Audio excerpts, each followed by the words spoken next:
Okay. Sorry about that. I don't know what happened with that last video. But I find weird shit funny. I'm a bad human being. I really don't give a shit. But I do have some major questions. It's easy because everybody always wants to say somebody died, they died a hero. I've seen it in my personal life. I've seen it everywhere. But there's questions that need to be answered, right? The story I'm talking about is three bomb squad guys in East LA blew themselves up. And on the face of it, it's pretty bad. Well, they weren't responding to a situation, and at first they said, you know, 3 cops died in an accidental explosion. Okay, you can buy that. Bomb squad, occupational hazard. Every once in a while, somebody's going to get fucking bit, right? Play with dogs long enough, shit happens. But what position were they in where 3 guys had to die? What safety protocols were they not following?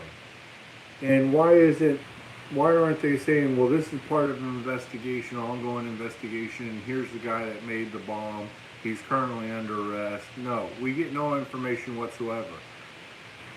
So they're not going to tell us procedures that weren't followed. They're not going to tell us who made the device. They're not going to explain to us why 3 cops were playing with a bomb big enough to kill 3 people in the parking lot behind the fucking cop cruiser, right? And so now the story is they were transporting a dangerous device for a training exercise. Why? Why were they transporting the live device that ended up killing them if they were the bomb squad? What situation is there where they need to be working on a bomb big enough to blow up 3 people for a training exercise? This either has complete incompetence written all over it or a cover-up. And by cover-up, this is something personal. By personal, one of the 3 cops has to be a killer and has a vendetta against one or possibly both the other people. Somebody says, oh, come over here and look at this in my trunk. Boom, they're all 3 dead. One might have been an unintended bystander, collateral damage, if you will.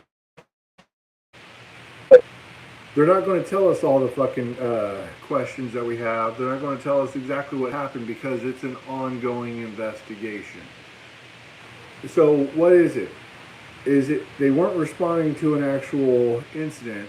This wasn't documented that this is your perpetrator, this is your criminal that made this device that killed these 3 cops. Now it's a training exercise. So it has to be one or two things. Either complete incompetence by professionals, or this was a personal vendetta and one of them is a murder. It has to be one or the other, because it wasn't, this device was picked up at this location, this suspect, he's a dangerous guy, and the cops were just accidentally blew up. No, it's either complete incompetence and it wasn't a training mission, or this cop killed somebody because of a personal issue. And there is no bigger killer of cops than other cops. Simple fact. Look at how many cops have been killed. Look how many cops have been killed by other cops. That percentage versus the percentage of U.S. population versus dead cops that killed the others, the percentage is very high. When there's a dead cop and nobody knows what fucking happened, I'd bet everything I own it was another fucking cop. So, complete incompetence, no safety standards whatsoever, no protocol, and or this was a personal vendetta. Simple as that.